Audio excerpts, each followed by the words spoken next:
Hi friends, please subscribe to Amravati Media and press the bell icon for more latest updates.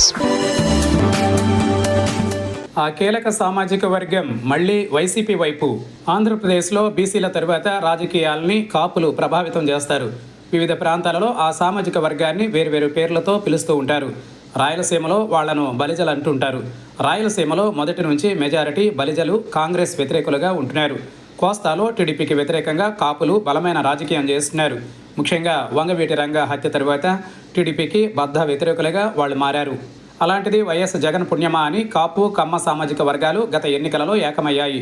ఉత్తర దక్షిణ ధృవాలైన ఆ రెండు సామాజిక వర్గాలను రాజకీయంగా ఏకం చేయడం వల్లే సార్వత్రిక ఎన్నికలలో వైసీపీ ఘోర పరాజయం పాలైంది. అయితే రాజకీయాలలో ఎప్పుడూ ఒకే రకమైన పరిస్థితులు ఉండవు. పాలనా రీతుల్ని అనుసరించి పార్టీలపై అభిప్రాయాలు మారుతూ ఉంటాయి.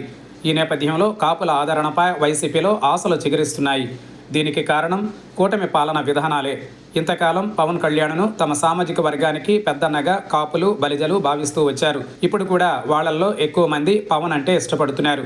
అయితే తమ ప్రయోజనాలు నెరవేరకపోగా అణచివేతకు గురవుతున్నామనే అసంతృప్తి నెమ్మదిగా వాళ్లల్లో పెరుగుతోందని వైసీపీ అంచనా వేస్తోంది.